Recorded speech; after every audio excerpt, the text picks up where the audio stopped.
quickly. And joining me now is Chris Mitchell from the BBC Sports team. We've been here days that we were here, and now it's kind of been 3 weeks. You think it's lasted ages, don't you? You think it's the opening ceremony still. I know. What am I talking about?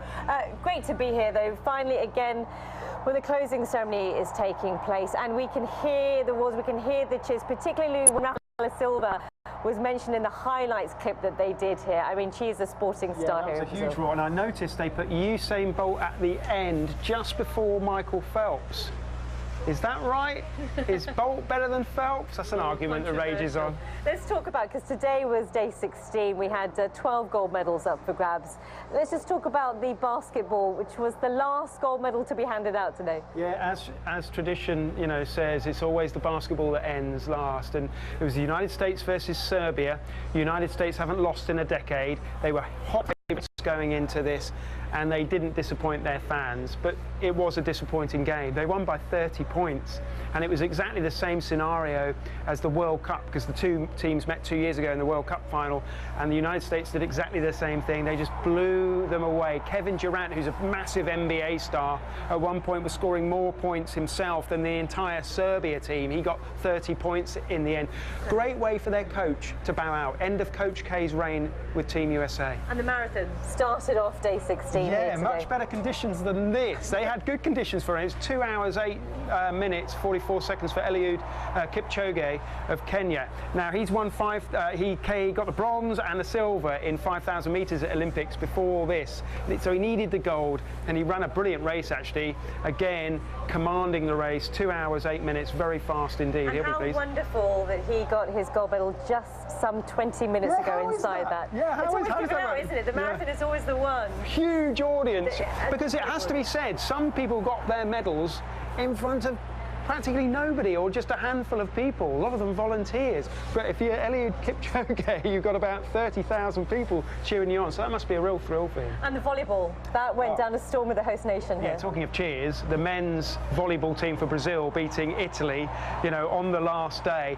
Their games actually came together the last few days, didn't it? Because you had Neymar winning for them. Inside the Maracanã behind us, penalties, thrilling. And then you had the men's beach volleyball team winning just before that. And to top it off with the men's volleyball team beating Italy. The cheers, sensational. You were saying about, you know, you could be walking down the street while this is going on, you can hear people in their lounges, in their kitchens, and it's everyone, it's whole families enjoying it. So yeah, that wonderful, wonderful experience. It was great to, yesterday I was at the, heading into the athletics stadium when the result was coming through with Brazil against Germany, and the whole place was just erupted. And I know you felt that atmosphere as well. Well, I did. I was watching it online, the game, so I had a slight delay. And it was funny with the penalty shootout, because I didn't need to see it, because I could hear it. There were groans and cheers as penalties were scored and missed and almost saved and things like that. So I knew about 30 seconds before that Neymar had got that penalty. Amazing atmosphere. We should just have a word about the medal table for Brazil, the host nation, because they were hoping to be in the top 10. They didn't quite get that in 13. No, 7, but they did much better than they did in London. They only got 3 golds there, and they got 3 in Beijing. So this is an improvement. You always expect an improvement with the hosts. It's difficult to get gold medals. So 7 isn't what they were hoping for, but it's still an improvement. And at the top there of the medal tables, USA, of course. 46 golds, an incredible achievement, probably all down to Michael Phelps. Kidding. Well, yeah, but in part, quite a lot of it, Katie Ledecky would have got, what, about 8 or 9 between them. Yeah, they would have expected that. It's one less than they got in London, if memory serves me right. I think the real story on the medal table is Great Britain.